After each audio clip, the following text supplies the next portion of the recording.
సునాదస్వరము December 25. భయపడకుడి, ఇదిగో ప్రజలందరికీ కలగబోవు మహా సంతోషకరమైన సువర్తమానము నేను మీకు తెలియజేయుచున్నాను. దావీదు పట్టణమందు నేడు రక్షకుడు మీ కొరకు పుట్టి ఉన్నాడు. ఈయనే ప్రభువైన క్రీస్తు. లూకాసు వార్త 2వ అధ్యాయము 10-11 వచనములు. ఆ దేశంలో కొందరు గొర్రెల కాపర్లు పొలములో ఉండి రాత్రివేళ తమ మందను కాచుకొనుచుండగా ప్రభు దూత వారి యొద్దకు వచ్చి నిలిచెను. ప్రభు మహిమ వారి చుట్టూ ప్రకాశించినందున వారు మిక్కిలి భయపడ్డారు. అయితే దూత, భయపడొద్దు, ఇదిగో ప్రజలందరికీ కలగబో మహా సంతోషకరమైన సువర్తమానము నేను మీకు తెలియజేయుచున్నానని చెప్పెను. మరి భయపడుతున్న ప్రజలకు ఒక సంతోషకరమైన సువర్తమానమును దేవుడు పంపించాడు. దావీదు పట్టణమందు నేడు రక్షకుడు మీ కొరకు పుట్టి ఉన్నాడు, ఈయనే ప్రభువైన క్రీస్తు అని చెప్పారు. మరి యేసు ప్రభు రక్షకుడుగా ఈ లోకంలోకి వచ్చాడు. నశించిన దాన్ని వెతికి రక్షించడానికి కొరకు ఆయన వచ్చాడు. ఆయన ద్వారా, ఆయన యందు విశ్వాసం ఉంచడం ద్వారా మనము నశించకుండా నిత్య జీవమును పొందుకుంటాం. మనకున్న భయములు, కలవరాలు తొలగిస్తాడు. మనకున్న పాపమును, శాపం అంతా కూడా తీసివేసి మనకు రక్షణ కలగచేసే ప్రభు.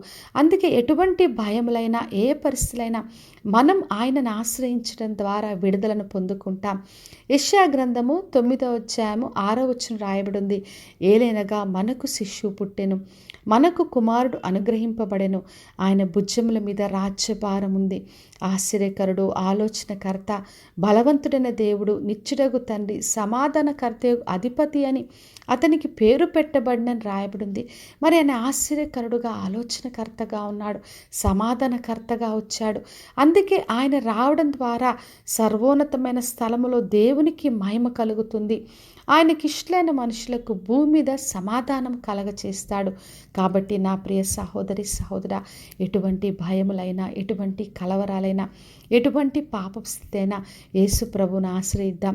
నేడు రక్షకుడుగా ఆయన మన కొరకు మన హృదయంలో రావడానికి సిద్ధంగా ఉన్నాడు. కాబట్టి విశ్వాసంతో ఆయనను ఆశ్రయించినప్పుడు మనకున్న భయములు, కలవరాలు తీసివేసి మనల్ని రక్షించి నిత్య జీవాన్ని కలగచేస్తాడు. కాబట్టి విశ్వాసంతో ఆయనను ఆశ్రయించి ఆయన ద్వారా విడుదలను, రక్షణను పొందుకుందాం. ప్రార్థన చేసుకుందాం.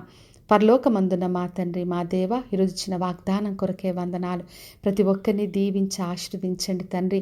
రక్షకుడుగా ప్రతి ఒక్కరి జీవితంలో, కుటుంబంలో, దేవవారి సంఘములో మీరు నూతనంగా వారి హృదయంలో తండ్రి పుట్టి వారికి రక్షణను, విడుదలను కలగచేయమని యేసు నామములో అడిగి వేడుకొంచున్నాను తండ్రి. ఆమేన్. ఈ శుభవచనము వినుచున్న ప్రతి ఒక్కరి జీవితంలో నెరవేర్చబడునుగాక. నేను మీ ప్రియ సహోదరి మంజులా చరణ్.